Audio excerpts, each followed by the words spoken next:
Hello everyone. હવે આપણે વાત કરવા જઈ રહ્યા છીએ વિકૃતિની. વિકૃતિ માટે આપણે બાયોલોજીની અંદર જે વર્ડ યુઝ કરીએ છીએ એમને આપણે કહીએ છીએ મ્યુટેશન.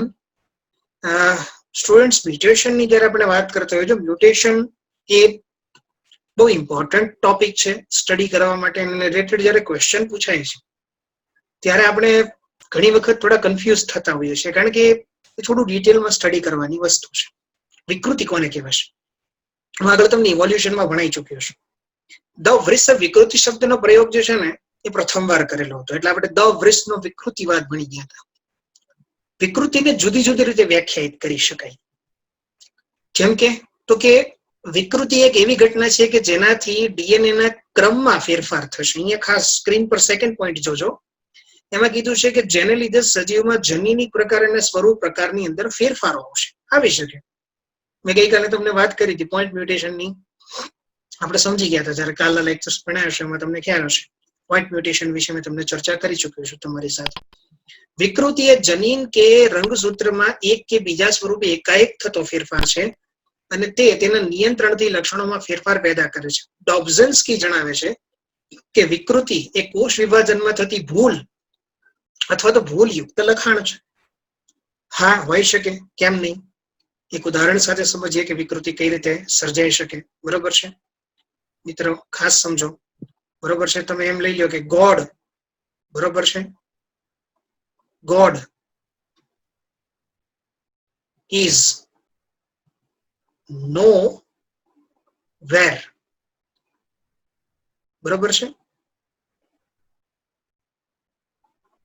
ચલો, અહીંયા મેં એક સેન્ટેન્સ લગાવ્યું છે, ગોડ ઇઝ નો વેર. ભગવાન ક્યાંય નથી. વિકૃતિ શું હોય હું તમને સમજાવું. વિકૃતિ સર્જાય ત્યારે મિત્રો ટોટલ બાબત જે છે ને આખી 180 ડિગ્રી ફરી દે. હવે જો હું અહીંયા માત્ર જે છે ને એક જ ચેન્જીસ કરવા માંગુ છું, નાનકડો ઊંધો. બરોબર છે? તમારી સમક્ષ એક ચેન્જ મારે કરવો છે એટલે તમને આખી પ્રક્રિયા બહુ સારી રીતે સમજાઈ જશે કે ગોડ ઇઝ નો વેર. બરોબર છે? હવે હું નો અને વેર ને અલગ કરી નાખું છું. બરોબર છે?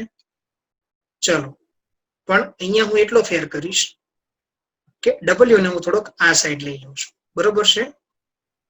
ચલો, આગળનું સેન્ટેન્સ એઝ ઇટ ઇઝ રાખશું આપણે. બરોબર છે? અહીંયા ખાલી આપણે એટલો ફેરફાર કરીએ. હવે વાંચો તો શું થશે? God is now here. ભગવાન હવે અહીં જ છે. પહેલી વાત શું હતી? ભગવાન ક્યાંય નથી. બીજી વાત શું થઈ ગઈ? ભગવાન હવે અહીંયા જ છે. ખાલી મેં એક ડબલ્યુ ને તમે જુઓ ચેન્જ કરાવેલું છે સ્થાન. બસ મિત્રો, આનું નામ જ વિકૃતિ. એક નાનકડો અમથો ખાલી બે સ્પેરમાં ફેર આવે. બરોબર? તમે લોકો સિકલ સેલ એનિમિયા વિશે હવે તો બહુ સારી રીતે ભણી ગયા છો, અભ્યાસ કરી ગયા છો, ખ્યાલ છે. તો વધારે ડિટેલમાં મારે હવે તમને કહેવાની જરૂર નથી. સ્ક્રીન પર આપેલી કેટલીક વિકૃતિઓના પ્રકારો વિશે ચર્ચા કરવી છે. બહુ આઈએમપી પોઈન્ટ છે, આપણી પાસે બુકમાં ક્યાંય અવેલેબલ નથી, એટલા માટે અહીંયા મૂકેલો છે. દૈહિક વિકૃતિ કોને કહેવામાં આવશે? તો કે જે દૈહિક કોષોમાં થાય અને તે વારસાગત નથી. પહેલી વાત આપણને અહીંયા ક્લિયર કરી કે દૈહિક કોષોમાં થશે અને વારસાગત નથી, એટલે એને કહેવામાં આવશે દૈહિક વિકૃતિ. જનીનકીય વિકૃતિ એટલે તો કે જે જનન અધિચ્છદના કોષોમાં થાય અને વારસાગત હોય. જન્યુઓમાં થાય તેને જન્યુજ વિકૃતિ કહેવાશે. ફલિતાંડમાં થાય તેને ફલિતાંડીય વિકૃતિ કહેવાશે. વિકૃતિ પ્રભાવી જનીનો સર્જે તો એને પ્રભાવી કહેવાશે. વિકૃતિ પ્રચ્છન્ન જનીનો સર્જે તો એને પ્રચ્છન્ન વિકૃતિ કહેવાશે. આવા પ્રચ્છન્ન જનીનો તરત જ અભિવ્યક્ત થતા નથી, પણ જીવનના કોઈ તબક્કે થશે. વિપરીત ક્રમિત વિકૃતિ, કે વિપરીત ક્રમ પામતી વિકૃતિ છે, ભાગ્યે જ જોવા મળે છે. ઘાતક વિકૃતિ, જેના પરિણામે મ્યુટન્ટ જનીન ઉદ્ભવે અને મ્યુટન્ટ જનીનથી મૃત્યુ થઈ જાય છે. ગર્ભ વિકાસની અંદર જે છે એ મ્યુટન્ટ જનીનોની જો હાજરી હોય તો ગર્ભ પોતાનો તબક્કો પૂરો કરી શકતો નથી, મૃત્યુ થઈ જાય છે. યાદ રાખજો. સ્વયંભૂ વિકૃતિ, કોઈ પણ કારણ વગર સ્વ ઉદ્ભવે તો એને કહેવાય. પ્રેરિત, તમે કોઈ બી રીઝનથી, ફિઝિકલ, કેમિકલ કે બાયોલોજીકલ, બરોબર, તમે એક્સરે હોઈ શકે, મસ્ટર્ડ ગેસ હોઈ શકે, મ્યુટેજન્સ દ્વારા થઈ શકે, peptide, colchicine, formaldehyde, dimethyl sulphate, nitric acid, nitrous acid, sorry, તો બધા વડે તમે જોશે ફેલ આવશે એટલે પ્રેરિત વિકૃતિ કહેવાય. જૈવ રાસાયણિક વિકૃતિ એટલે કોઈ ચયાપચય ખામીના કારણે થઈ, જેમ કે ઇન્સ્યુલિનનો અભાવ. આ બધી વિકૃતિઓના પ્રકારો યાદ રાખજો, ખાસ ઇમ્પોર્ટન્ટ છે, એક્ઝામની અંદર પૂછાઈ શકે છે. બરોબર છે? આખી દુનિયા જ્યારે ઓનલાઈન થઈ રહી છે નવી ટેકનોલોજી નવી લાઈફસ્ટાઈલ સાથે સંલગ્ન થઈ રહી છે અને વર્ક ફ્રોમ હોમ જ્યારે નોર્મલ બની રહ્યું છે ત્યારે સ્ટડી ફ્રોમ હોમ શું એક સારો આઈડિયા નથી? લર્ન લિબર્ટીની નવી એપ. ગુજરાતની સૌથી પ્રતિષ્ઠિત વિશ્વસનીય કોચ અને માર્ગદર્શક લિબર્ટી કરિયર એકેડમી દ્વારા પ્રસ્તુત છે લર્ન એપ. અને આ એપ ખાસ કરીને ધોરણ 9 થી 12 ગુજરાતી અને ઇંગ્લિશ મીડિયમ તથા નીટ, જેઈઈ મેઇન અને ગુજસેટ જેવી સ્પર્ધાત્મક પરીક્ષાઓ માટે બનાવવામાં આવી છે. તો હવે લિબર્ટીની નવી લર્ન એપ ડાઉનલોડ કરીને આપ ક્યાંય પણ અને આપના અનુકૂળ સમયે અભ્યાસ કરી શકો છો. નેક્સ્ટ વાત કરીએ આપણે કે ટૂંકમાં જે કીધું કે વિકૃતિઓ મુખ્યત્વે જે છે ને મિત્રો એ 3 પ્રકારની જોવા મળે છે. આપણને વિકૃતિઓ 3 પ્રકારની વાત કરીશ. એક રંગસૂત્રમાં સંખ્યાકીય વિકૃતિ, રંગસૂત્રોની રચનામાં વિકૃતિ અને જનીન વિકૃતિ. પહેલી વાત કરીએ રંગસૂત્રોની સંખ્યાકીય વિકૃતિ, એને પ્લોઇડી કહેવાય. શબ્દ યાદ રાખજો, પ્લોઇડી. બરોબર છે. આપણે જાણીએ છીએ કે દરેક જાતિમાં રંગસૂત્રોની સંખ્યા જે છે એ સરખી છે. બરોબર છે. પણ ક્યારેક રંગસૂત્રો જે છે એના જૂથમાં ફેરફાર થાય, સંખ્યામાં ફેરફાર થાય. એક જૂથમાં એક રંગસૂત્રની ઘટ અથવા વધારો થવાના કારણે જે છે ને બહુ મોટા પરિણામો આવી શકે. રંગસૂત્રીય અપેરણ એટલે ત્રુટીઓ જે છે ને વિસ્તૃતમાં 2 પ્રકાર પડી શકે, યુપ્લોઇડી અને એન્યુપ્લોઇડી. યુપ્લોઇડી એટલે શું? અહીંયા ધ્યાન આપજો. પહેલું, રંગસૂત્રની જૂથની સંખ્યામાં થતા ફેરફારોને યુપ્લોઇડી કહેવાય. ફરીથી તેના 2 પ્રકાર છે, હેપ્લોઇડી અને પોલિપ્લોઇડી. હવે હેપ્લોઇડી અથવા તો હેપ્લોઇડ અથવા તેને મોનોપ્લોઇડ કહેવાય. એટલે શું? તો કે કેટલીક વખત રંગસૂત્રોનો સમૂહ ગુમ થાય તો એને હેપ્લોઇડ કહેવાય. બરોબર છે. હેપ્લોઇડ એટલે રંગસૂત્રોનો એક નાનકડો સમૂહ જ આખો ગુમ થઈ જાય તો એને હેપ્લોઇડી કહેવાય. પોલિપ્લોઇડી એટલે તો કે મિત્રો n નંબરના રંગસૂત્રો એની n નંબરમાં વધતા જાય. જુઓ આપણામાં કેટલા જ હોય તો કે 2n હોય ને એની જગ્યાએ 3n 4n 5n. પ્રાણીમાં નથી જોવા મળતા, વનસ્પતિમાં પોલિપ્લોઇડી ખાસ થાય. બરોબર છે. અને આવા ઘણા ખરા કૃષિ પાક આવી રીતે વિકસાવે. જો અહીંયા લખેલું મેં કીધું વનસ્પતિમાં થાય. વનસ્પતિમાં સામાન્ય રીતે પોલિપ્લોઇડ્સ મોટા પાંદડા, મોટા પુષ્પ અને ભારે ફળ અને ભારે બીજ પેદા કરે છે. તમે ક્યાંય ડિસ્કવરી ઉપર ક્યાંય જોયું છે કે તરબૂચની સાઈઝ એબ નોર્મલ સાઈઝ કરતા બહુ મોટી હોય, પણ એની પાછળનું કારણ પોલિપ્લોઇડી છે. પોલિપ્લોઇડીના કારણે વનસ્પતિ ખૂબ મોટી થાય અને ટૂંકમાં એમ કહેવાય કે અનિશ્ચિત પાંદડાની સાઈઝ ને જે છે એ બધું વધ્યા કરે એની અંદર. તો આ વાત થઈ ગઈ પોલિપ્લોઇડીની. પોલિપ્લોઇડી હંમેશા ત્યારે જ થાય મિત્રો સ્વયં આપણે જાણીએ છીએ કોષ વિભાજનની 2 ઘટનાઓ. એક ઘટનાનું નામ છે એને આપણે કહીએ છીએ કોષ કેન્દ્ર વિભાજન, બીજું કહેવાય કોષ રસ વિભાજન. કોષ કેન્દ્ર વિભાજન તો થાય પણ એને અનુસરીને કોષ રસ વિભાજન ન થાય. બરોબર. પરિણામ સ્વરૂપે જે છે એ કન્ટિન્યુઅસલી જે છે સેલ ડિવાઈડ થયા કરે. આ પરિણામ સ્વરૂપે પોલિપ્લોઇડિક કન્ડિશનનું નિર્માણ થતું હોય છે. બરોબર. તો આ વાત થઈ ગઈ આપણી પોલિપ્લોઇડીની. ચલો નેક્સ્ટ વાત કરીએ હવે આપણે એન્યુપ્લોઇડીની વાત કરીએ. રંગસૂત્રમાં એક જૂથમાં જો એક જ રંગસૂત્ર હોય ને ખાસ કરીને અને એના આપણે અહીંયા રંગસૂત્રના અથવા તો વધારે રંગસૂત્રના ઘટાડા કે વધારાને એન્યુપ્લોઇડી કહેવાય. એન્યુપ્લોઇડીમાં 4 વસ્તુ આવે, મોનોસોમી, નલીસોમી, ટાઇસોમી અને ટેટ્રાસોમી. ચલો મોનોસોમી એટલે શું? આપણામાં રંગસૂત્રો કેટલા? 2n -1 હોય ને તેને મોનોસોમી કહેવાય. 2n -1 એટલે શું? તો કે આપણા 46 માંથી કોઈ પણ એક જોડેમાં એક રંગસૂત્ર ઓછું હોય એટલે આપણી પાસે છે ને એ ટોટલ રંગસૂત્રોની સંખ્યા 45 થઈ જાય. 46 - 1 આપણામાં 2n બરાબર 46 છે. 46 - 1 ટોટલ કેવું છે? આને મોનોસોમી કહેવાય. મોનોસોમી કન્ડિશન થાય તો સિન્ડ્રોમ થાય. હું તમને લાસ્ટમાં ભણાવીશ. એવી જ રીતે નલીસોમી. નલીસોમી એટલે આખી એક જોડ જ ગુમ થઈ જાય. જો એક જોડના બધા જ રંગસૂત્રો ગુમ થાય તો આવી સ્થિતિને નલીસોમી કહેવાશે. નલીસોમી ઘાતક છે, મૃત્યુ પમાડશે. ટ્રાઇસોમી એટલે 2n + 1. 46 માં એક ઉમેરાય 47. કોઈ પણ એક જોડ એવી હોય જેમાં 3 રંગસૂત્રો હોય એ વધારાના લક્ષણો આપે, ત્રીજું જે આવે નહીં. અને એવી જ રીતે ટેટ્રાસોમી એટલે 2 ને બદલે એક જોડમાં 4 રંગસૂત્રો થાય. 2n + 2 એટલે ટેટ્રાસોમી, 4 રંગસૂત્રો થઈ જવા. તો મિત્રો આ વાત યાદ રાખજો, મોનોસોમી, નલીસોમી, ટ્રાઇસોમી, ટેટ્રાસોમી. બરોબર. અને એવી જ રીતે એન્યુપ્લોઇડીના પ્રકારોની જે વાત કરીએ તમને કે દૈહિક રંગસૂત્ર એન્યુપ્લોઇડી તો દૈહિક રંગસૂત્રમાં થાય અને લિંગી રંગસૂત્રી એન્યુપ્લોઇડી હોય તો એ લિંગી રંગસૂત્રમાં થશે. તો આ વાત થઈ ગઈ ટોટલ એન્યુપ્લોઇડીની. તમે આગળ યુપ્લોઇડી ભણી ગયા, એન્યુપ્લોઇડીની ચર્ચા કરી ગયા છો. આઈ હોપ તમને વિકૃતિ વિશે હવે ક્લિયર ખ્યાલ હશે. આવું નાની બાબતો યાદ રાખજો. તમને એક્ઝામમાં એન્યુપ્લોઇડી, યુપ્લોઇડી, મોનોસોમી, નલીસોમી, ટ્રાઇસોમી, ટેટ્રાસોમી ગમે તે પ્રશ્ન પૂછી શકાય છે. આપણને આવડવો જોઈએ. બરોબર છે.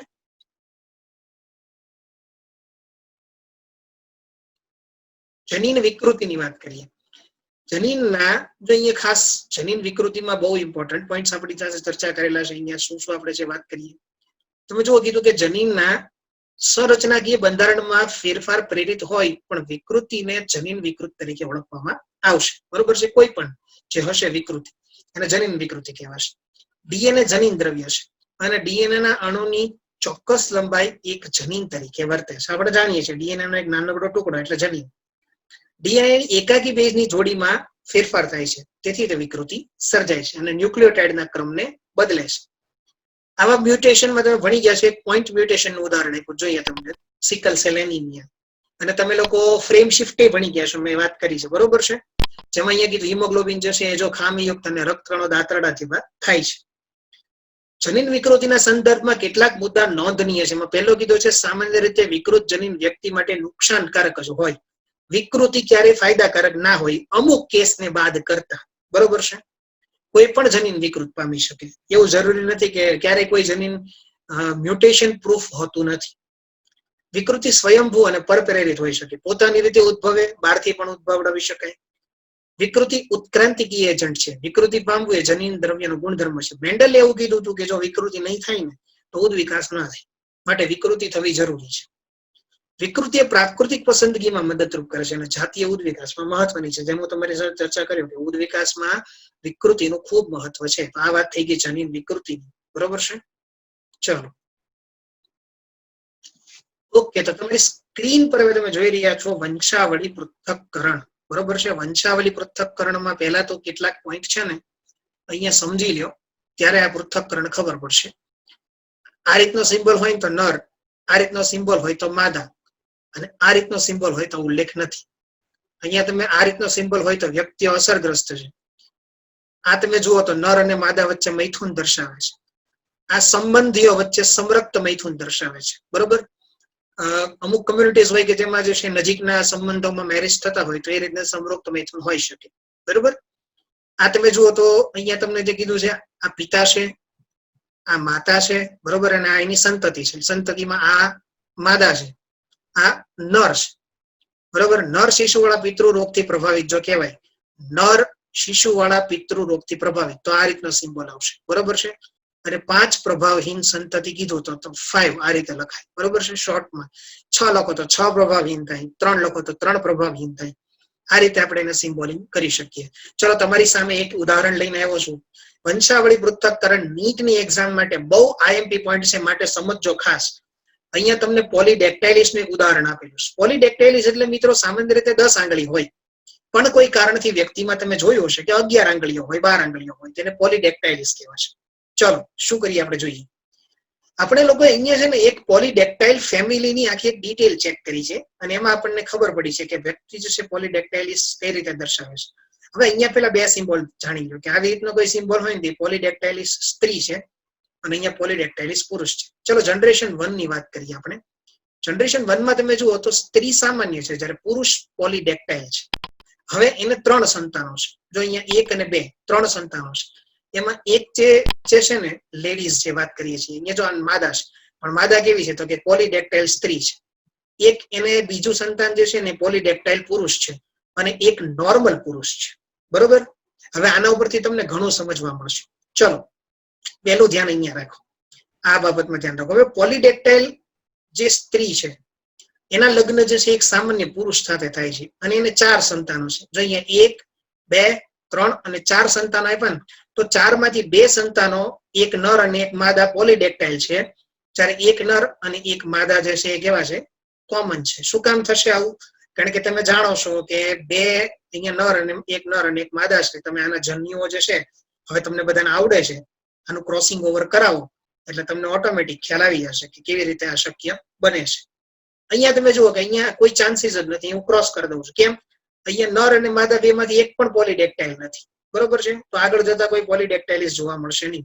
અચ્છા, 3 નંબરની વાત બાકી છે. હવે જો આના મેરેજ હોય તો એની સામે આની સામે જો ખરેખર તમારું એક હોમવર્ક કરવાનું છે કે આની સામે આપણે હવે એક સ્ત્રી લઈએ છીએ કે જે નોન પોલીડેક્ટાઇલ છે. બરોબર? તો શું થશે? એક તમને આવું જ પરિણામ મળવું જોઈએ, પણ થોડુંક વિકૃત મળશે. બરોબર છે? તો આ વાત થઈ ગઈ મિત્રો પોલીડેક્ટાઇલિસ ધરાવતા એક ફેમિલીની વંશાવળી પૃથ્થકરણની. મેં તમારી સાથે અહીંયા ચર્ચા કરી છે. બરોબર. આ તમને જે કઈ સિમ્બોલ્સ આપવામાં આવેલા છે, સિમ્બોલ તમને એક્ઝામમાં યાદ હોવા જરૂરી છે.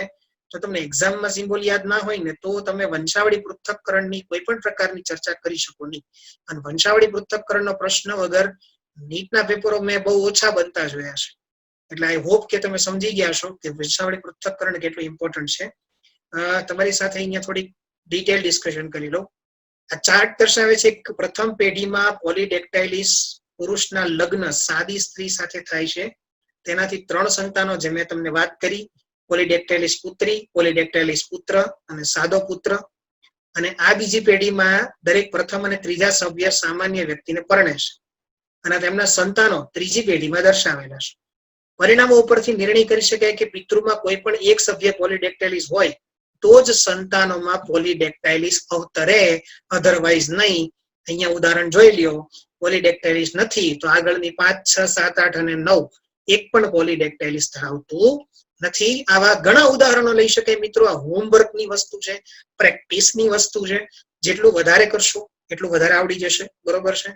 તમારી સામે બીજું એક એક્ઝામ્પલ પ્રસ્તુત કરું કે હિમોફિલિયાનું. ચલો, તો તમને એનો વસ્તુનો થોડો ખ્યાલ આવે. પહેલા થોડી થિયરી ભણી લઈએ કે હિમોફિલિયા શું છે. પહેલા તો આપણને એ ખબર હોવી જોઈએ. જો અહીંયા ખાસ આપણને કીધું છે હિમોફિલિયા કોને કહેવામાં આવશે. ઓકે, અહીંયા જુઓ, તમને કીધું કે રુધિર ગંઠાવાની ક્રિયામાં રૂકાવટ કરતો રક્ત સંબંધી અને વારસાગત રોગ છે. આઈએમપી પોઈન્ટ એ છે કે આ વારસાગત છે, આ કોઈ ચેપી રોગ નથી. રુધિરમાં રહેલું એન્ટી હિમોફિલિક ગ્લોબ્યુલિન માટેના કારકની ગેરહાજરીના કારણે આ થાય છે. હિમોફિલિયા તે લિંગ જોડાણ ધરાવતું પ્રચ્છન્ન લક્ષણ છે. લિંગ જોડાણ ધરાવતું એટલે તે એક્સ લિંગી રંગસૂત્ર પર એના જનીનો જે છે એ સ્થિત હશે. હવે પ્રચ્છન્ન વ્યક્તિને 2 સ્મોલ h ની સંજ્ઞાથી રજૂ કરવામાં આવે છે. જે પ્રચ્છન્ન હશે એને 2 સ્મોલ h, અને તેને લીધે આ રોગ થશે. મતલબ આ રોગ પ્રચ્છન્ન જનીનોની એક જોડમાં ભેગા થવાથી થાય છે. પહેલા તો આ વસ્તુ મગજમાં ક્લિયર કરી લેજો. બરોબર છે. પ્રચ્છન્ન જનીનો જ્યારે ભેગા થાય ત્યારે જ થાય, તેને લીધે આ રોગ થાય. સાદી સ્થિતિનું પ્રભાવી જનીન કેપિટલ H છે. રાણી વિક્ટોરિયાની ફેમિલીની વંશાવળી આવા હિમોફિલિક વારસા ધરાવતા સંતાનોની જે છે એ આપણને અહીંયા એક દર્શન આપે છે, કારણ કે રાણી પોતે વાહક હતા. સ્ત્રી છે ને હિમોફિલિયાની વાહક હોય શકે. બરોબર છે. હવે જો અહીંયા તમને ખાસ સમજાવું છે, સ્ક્રીન પર તમે જોશો તો તમને વધારે ક્લિયર થશે. બરોબર. અહીંયા જો સાદી સ્ત્રી છે, એના લગ્ન હિમોફિલિક પુરુષ સાથે થાય છે. સાદી સ્ત્રી પાસે કેપિટલ H, જ્યારે હિમોફિલિક પુરુષ પાસે 2 સ્મોલ h જે છે એ રંગસૂત્રો હશે. અહીંયા 2 કેપિટલ H, અહીંયા 2 સ્મોલ h. હવે મિત્રો તમે એટલું ધ્યાન રાખો કે અહીંયા સ્ત્રી જે છે ને એ વાહક બની શકે, જ્યારે હિમોફિલિક ના હોય. હિમોફિલિક અહીંયા નથી ટૂંકમાં આ ચાર્ટમાં. તો જો અહીંયા સ્ત્રી વાહક બને છે અને અહીંયા સાદો પુરુષ બને છે. હવે શું થશે કે અહીંયા વાહક સ્ત્રીના લગ્ન સાદા પુરુષ સાથે થાય છે. તો જો સાદા પુરુષ સાથે લગ્ન થવાથી સાદા પુરુષ પાસે તો 2 કેપિટલ H જનીનો જ હોવાના, પણ વાહક પાસે, સ્ત્રી પાસે શું છે તો કેપિટલ H અને સ્મોલ h. પણ જરૂરી નથી. અહીંયા એ પણ હોઈ શકે કે એક કેપિટલ H અને એક સ્મોલ h હોય. બરોબર છે. તો હવે તમે વિચાર કરો કે અહીંયા હું તમને જે વસ્તુ સમજાવવા માંગુ છું એ કંઈક હું તમને આ રીતે સમજાવવા માંગુ છું કે આ સ્ત્રી પાસે જે છે આ વાહક છે. બરોબર છે. આ વાહક સ્ત્રી છે. તો આની પાસે જે છે એક સ્મોલ h તો ઓલરેડી હશે. આની પાસે જે છે એક સ્મોલ h હશે. બરોબર છે. તો આ 2 સ્મોલ h અહીંયા ભેગા થવાથી પુરુષ હિમોફિલિક થાય છે, પણ અહીંયા એક સ્મોલ h આગળ આવવાથી સ્ત્રી કેવી થઈ જાય છે મિત્રો? વાહક થઈ જાય છે. જ્યારે અહીંયા 2 સંતતિઓમાં કોઈ પણ પ્રકારના ફેરફાર જોવા મળતા નથી. તો આ વસ્તુ શું દર્શાવે છે આપણને મિત્રો? કે આ વસ્તુ એ દર્શાવે છે કે હિમોફિલિયા જે છે એ એક પ્રકારનો ટૂંકમાં લિંગ જોડાણ ધરાવતો રોગ છે, જે આપણને આ પ્રકારની વંશાવળી દ્વારા પૃથ્થકરણ સમજાવી શકે છે. આઈ હોપ તમને આ વસ્તુ ક્લિયર હશે. ઓકે. રંગ અંધતાનું ઉદાહરણ લઈ લઈએ. ચલો જોઈ લઈએ. રંગ અંધતામાં પણ સેમ વસ્તુ છે. પહેલું કેસ જુઓ કે અહીંયા વાહક સ્ત્રી કીધી છે. વાહક સ્ત્રી પાસે તમે જુઓ એક કેપિટલ C ને એક સ્મોલ c છે. પુરુષ સાદો આપેલો છે અહીંયા. હવે શું થાય છે મિત્રો કે એના આ બંને વચ્ચે તમે ક્રોસિંગ ઓવર કરાવો તો 4 પરિણામ મળે. અહીંયાથી કેપિટલ C જશે, અહીંયાથી કેપિટલ C જશે. તો અહીંયા જુઓ 2 કેપિટલ C થઈ. બરોબર છે. સ્ત્રી કેવી થઈ તો કે સાદી. અચ્છા, અહીંયાથી એક સ્મોલ c જશે અને અહીંયાથી એક સ્મોલ કેપિટલ C જશે. તો કેપિટલ C અને સ્મોલ c, સ્ત્રી કેવી થઈ? વાહક. અચ્છા, અહીંયા તમે જુઓ પુરુષ પાસે કેપિટલ C જ આવે છે ખાલી. બરોબર છે. ટૂંકમાં કેપિટલ સી, અહીંયાથી આ કેપિટલ સી આવે છે, આ કેપિટલ સી અહીંયા આવે છે, બરોબર. અને આ રંગસૂત્રની સાથે જુઓ, અને અહીંયા જુઓ તો સ્મોલ સી, બરોબર, અને એની સાથે આ આવે છે. તો પુરુષ કેવો થશે? રંગ અંધ થશે. જુઓ, સ્ત્રી વાહક હોય, જો અહીંયા આ કેસમાં અહીંયા તમે જુઓ, આવા ગમે તેટલા કેસ હશે ને એમાં સ્ત્રી હંમેશા વાહક જ રહેશે. અચ્છા, તો સ્ત્રી રંગત હોઈ શકે? હા, હોઈ શકે. ક્યારે? જો આ પ્રકારનું હોય તો અહીંયા વાહક સ્ત્રી છે, પણ વાહક સ્ત્રી પોતે પરણે છે કોને? તો કે રંગઅંધ પુરુષ. તો હવે એના સંતતિમાં જે આગળ તમે ચાર્ટ બનાવો, આ ચાર્ટ તમારે આ રીતે તૈયાર કરવાનો છે, બનાવવાનો છે પ્રેક્ટિસ માટે. ચાર્ટ બનાવો તો જો અહીંયા વાહક સ્ત્રી તો તમને મળી, પણ સાથે તમને રંગઅંધ સ્ત્રી મળી. તો રંગઅંધ સ્ત્રી તમને ક્યારે મળી? જ્યારે તમારી પાસે બે સ્મોલ સી ભેગા થયા ને. તો આના મતલબ શું થયો? કે સ્ત્રીને જો રંગઅંધ થવું હોય તો એની અંદર બે સ્મોલ સી એટલે કે પ્રચ્છન્ન જનીનો ભેગા થવા જોઈએ. જ્યારે પુરુષમાં માત્ર એક જ સ્મોલ સી હશે, એ રંગઅંધ થવા માટે કાફી છે. મિત્રો, આ રંગઅંધ જેને કલર બ્લાઇન્ડનેસ કહેવાય, આમાં વ્યક્તિ લીલો અને લાલ આ બે પ્રકારના જે રંગો હોય, મુખ્ય રંગો પૈકીના, એની વચ્ચેનો તફાવત એટલે કે ભેદ પારખી શકતો નથી. આ રંગઅંધતાની વાત થઈ ગઈ, બરોબર છે, કલર બ્લાઇન્ડનેસની. આઈ હોપ તમને આ વસ્તુ ક્લિયર હશે. એવી જ રીતે તમે થેલેસેમિયાનું એક્ઝામ્પલ લઈ શકો, બરોબર છે.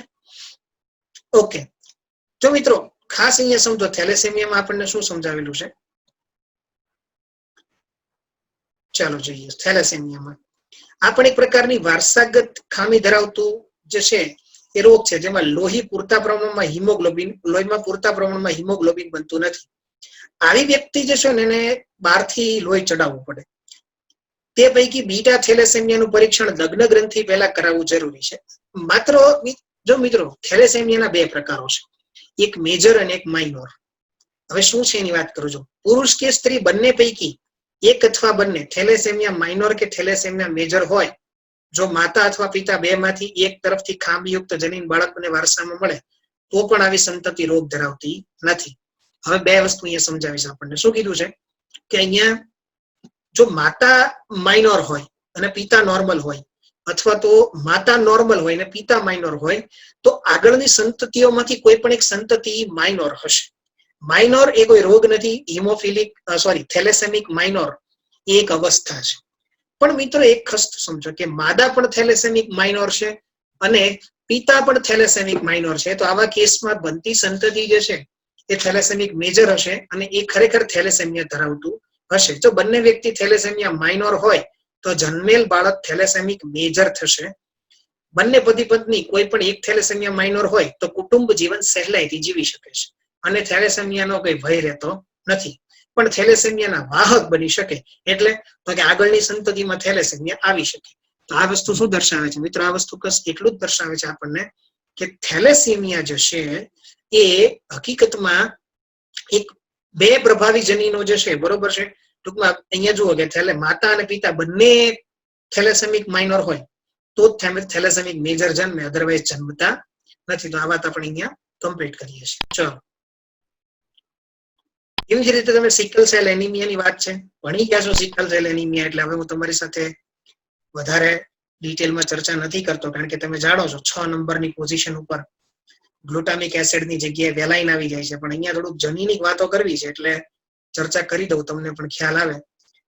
તાતરડા જેવા આકારના બને છે, પણ એના માટે જો કીધું કે ખામીયુક્ત હિમોગ્લોબિન એસ જવાબદાર છે. સિકલ સેલ એનિમિયા પ્રચ્છન્ન લક્ષણ છે. લક્ષણ માટે જવાબદાર જો HPS અને HBS. સામાન્ય વ્યક્તિ હોય ને વિષમયુગ્મી, તેમાં HPA આ પ્રકારનું હોય, બરોબર છે જનીન. પણ જ્યારે HBS ભેગું થઈ જશે તો આવું થવાથી જશે એ ગ્લુટામિક એસિડની જગ્યાએ વેલાઇન આવી જશે અને પરિણામ સ્વરૂપે વ્યક્તિની અંદર સિકલ સેલ એનિમિયા થશે. આ ભણાવી ચૂક્યો છું એટલે હું વધારે ડિટેલમાં નથી ચર્ચા કરતો. ત્રીજી વાર વાત આવે છે એટલા માટે, બરોબર. ઓકે, કેટલીક તમારી સાથે જન્મજાત ચયાપચયની ખામીની વાત કરવી છે. એમાં કઈ વાત કરવી છે જન્મજાત ચયાપચયમાં જોઈએ આપણે. ઓકે, ચાલો, જન્મજાત ચયાપચયની તમારી સાથે ચર્ચા કરવી છે.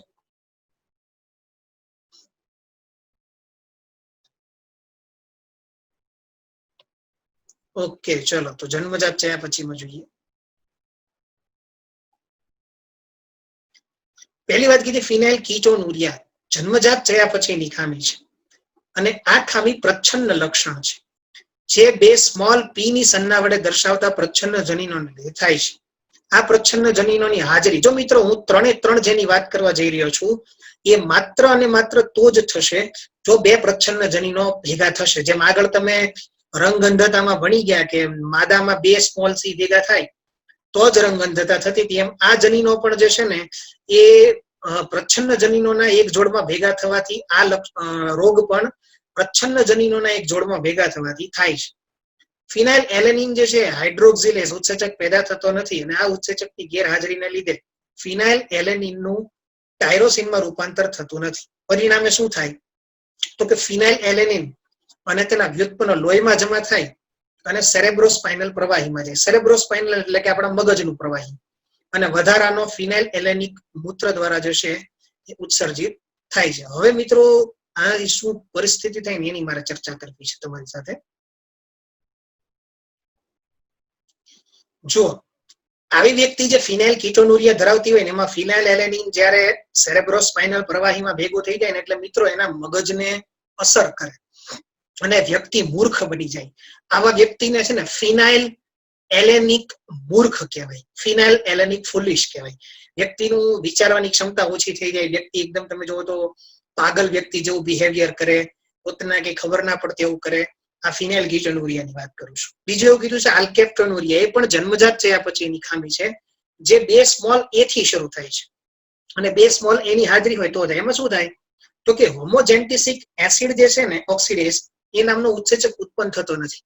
હવે એના લીધે શું થાય તો કે હોમોજેન્ટિસિક એસિડ છે ને એ એસિટોએસિડિક એસિડમાં રૂપાંતર થતું નથી અને આવું થવાથી હોમોજેન્ટિસિક એસિડ જે છે ને લોહીમાં જમા થાય. લોહીમાં જમા થાય, લોહીમાંથી એ યુરિનમાં આવે. જયારે આવો વ્યક્તિના છે ને યુરિન કરે ને તો એનું યુરિન હવાના સંપર્કમાં આવતા તરત જ કાળું પડી જાય, કારણ કે હોમોજેન્ટિસિક એસિડનું જે છે એ ઓક્સિજન સાથે ટૂંકમાં વાતાવરણમાં તરત ને તરત શું કરશે, ઇફેક્ટ કરશે. પરિણામ સ્વરૂપે આવું થતું હોય છે. ત્રીજું કીધું અવર્ણતા, આલ્બિનિઝમ. આ પણ આનુવંશિક ખામી છે. ચામડી, વાળ વગેરેમાં મેલેનિન ન બને. મિત્રો ખાસ તમને જુઓ તો વ્યક્તિ જોતા ફીકું લાગે, એની પાછળ બે સ્મોલ સી ની હાજરી જવાબદાર છે. બરોબર. પ્રચ્છન્ન અહીંયા પણ સેમ વસ્તુ એ થાય છે. ટાયરોસિનેઝ નામનો ઉત્સેચક પેદા નથી થતો, પરિણામે ટાયરોસિનનું મેલેનિનના કણોમાં રૂપાંતર થતું નથી. મેલેનિન ના હોય, જાણો છો આપણી ત્વચા ભલે કાળી હોય કે ગમે તે હોય પણ એમાં મેલેનિનના કારણે જે છે ને એનો રંગ ટૂંકમાં હોય છે.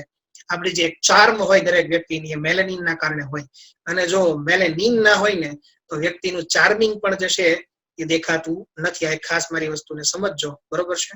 અહીંયા હું તમારી સાથે જે ચર્ચા કરવા માંગુ છું એ આ છે. બરોબર. ચલો નેક્સ્ટ વાત કરીએ આપણે.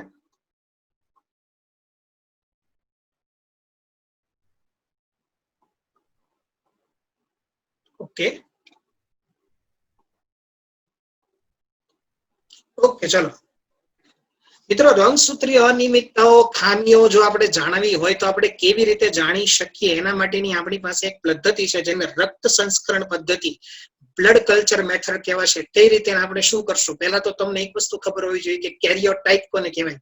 આપણા 46 રંગસૂત્રોને સરખા વ્યવસ્થિત પોઝિશનમાં ગોઠવી અને એનો ફોટોગ્રાફ લેવામાં આવે, અથવા તો પેલા તો એને અલગ અલગ લઈ અને એનો ફોટોગ્રાફ બનાવવામાં આવે, એને માનવનો કેરિયોટાઇપ કહેવાય છે. બરોબર છે. ચાલો જોઈએ.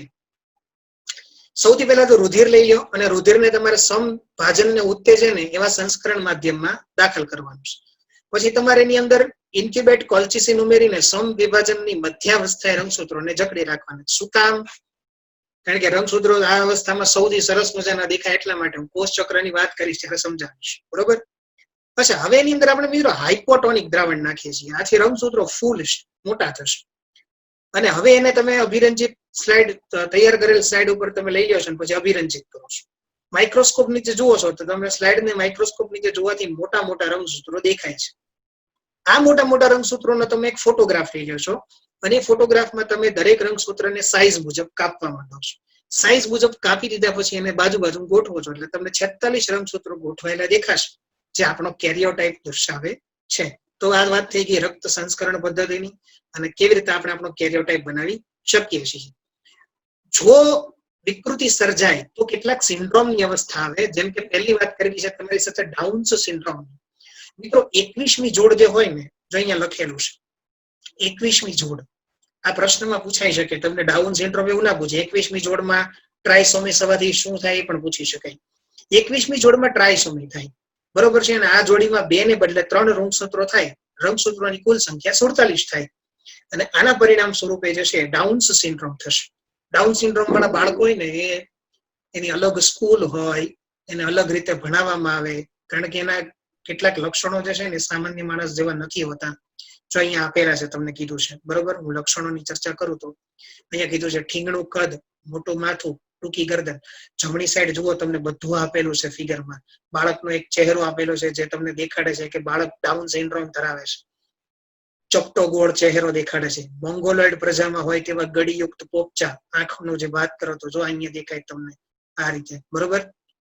લાંબી જાડી ફૂલેલી જીભ, લટકતા હોઠ જો અહીંયા દેખાઈ રહ્યા છે. માનસિક મંદ, ઓછા સંવેદનશીલ, ટૂંકા અક્કડ આંગળા, સપાટ હથેળી અહીંયા દેખાય છે તમને. જો અક્કડ નાના નાના આંગળ દેખાય છે. પ્રજનન અંગો અલ્પ વિકસિત, પ્રજનનની રીતે સક્ષમ હોતા નથી, વંધ્ય હોય છે. આ બધા લક્ષણો કોના થઈ ગયા મિત્રો? ડાઉન સિન્ડ્રોમ ના થઈ ગયા, બરોબર છે. આવો એક સિન્ડ્રોમ બીજો ભણીએ.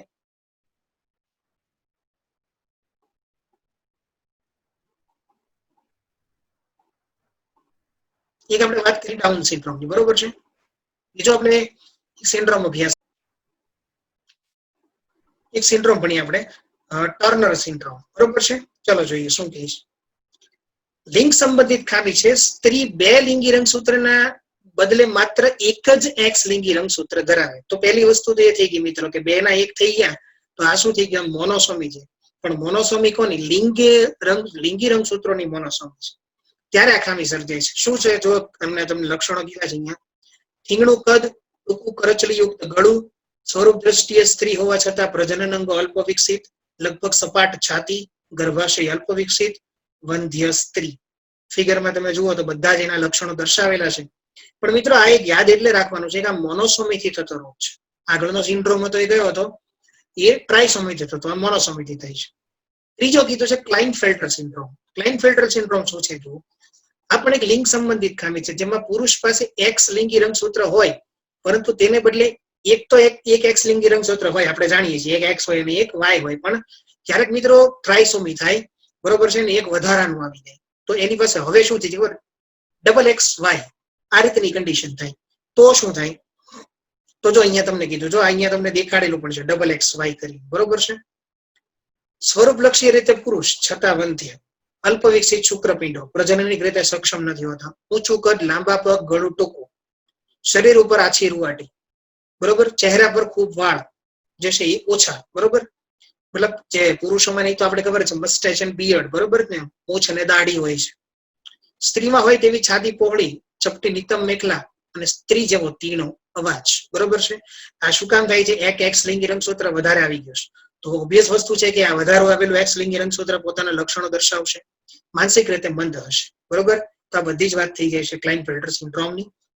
મિત્રો આ રીતે ઘણા બધા સિન્ડ્રોમ હજી આપણે ચર્ચા કરી શકીએ, બરોબર. તો અહીંયા આપણે આપણી આ વાત કમ્પ્લીટ કરીએ છીએ, સાથે ચેપ્ટર પણ કમ્પ્લીટ કરીએ છીએ. આઈ હોપ કે તમને આ ચેપ્ટરની અંદર જે છે તમામ વસ્તુ ખ્યાલ આવી હશે. Thank you. આખી દુનિયા જ્યારે ઓનલાઈન થઈ રહી છે, નવી ટેકનોલોજી નવી લાઈફસ્ટાઈલ સાથે સંલગ્ન થઈ રહી છે, અને વર્ક ફ્રોમ હોમ જ્યારે નોર્મલ બની રહ્યું છે, ત્યારે સ્ટડી ફ્રોમ હોમ શું એક સારો આઈડિયા નથી? લર્ન લિબર્ટીની નવી એપ. ગુજરાતની સૌથી પ્રતિષ્ઠિત વિશ્વસનીય કોચ અને માર્ગદર્શક લિબર્ટી કરિયર એકેડમી દ્વારા પ્રસ્તુત છે લર્ન એપ.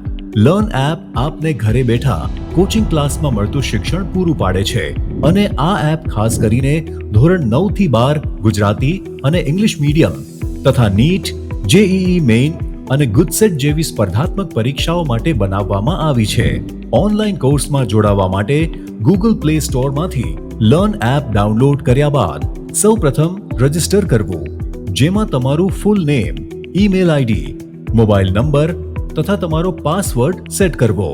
હવે આપને મોબાઈલ પર SMS દ્વારા ઓટીપી મળશે તથા ઈમેલ આઈડી પર આવેલ કન્ફર્મેશન લિંકમાંથી તમારું અકાઉન્ટ વેરીફાઈ કરાવવું. ત્યારબાદ એપ્લિકેશનમાં તમારા ઈમેલ આઈડી તથા પાસવર્ડથી લોગિન કરવાનું રહેશે.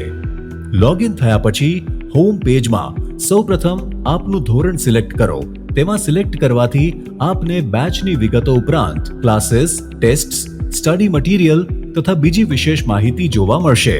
એક વખત આ પ્રક્રિયા પૂરી થયા પછી બાય નાવ બટન ક્લિક કરીને આપેલ પેમેન્ટ ઓપ્શન્સમાંથી કોઈ પણ ઓપ્શન જેવા કે ડેબિટ કાર્ડ, ક્રેડિટ કાર્ડ અથવા ગૂગલ પે સિલેક્ટ કરીને તરત જ એનરોલ કરી શકો છો. હવે આપની નક્કી કરેલી બેચ ખુલશે. નમસ્તે વિદ્યાર્થી મિત્રો. અને અનુકૂળતા પ્રમાણે આપ નિષ્ણાંત શિક્ષકો દ્વારા સમજાવવામાં આવેલ લેક્ચર સેશન્સ જોઈ શકો છો. આ લેક્ચરને વધુ સમજવા માટે પીડીએફ મટીરિયલ્સ ડાઉનલોડ કરી શકશો. એક વખત વિષય સમજી લીધા પછી ચેપ્ટર વાઇઝ ક્વિઝ આપીને પોતાની વિષય સમજ ચકાસી શકો છો. અને જો ક્યાંક આપને કોઈ સમસ્યાનો ઉકેલ ના મળે તો ચિંતા ના કરશો. અમારા ઇન્ટરેક્ટિવ લાઈવ ડાઉટ સોલ્વિંગ સેશન્સમાં લાઈવ ચેટ બોક્સ દ્વારા તમારી મૂંઝવણ તરત દૂર કરી શકો છો. તો હવે લિબર્ટીની નવી લર્ન એપ ડાઉનલોડ કરીને આપ ક્યાંય પણ અને આપના અનુકૂળ સમયે અભ્યાસ કરી શકો છો.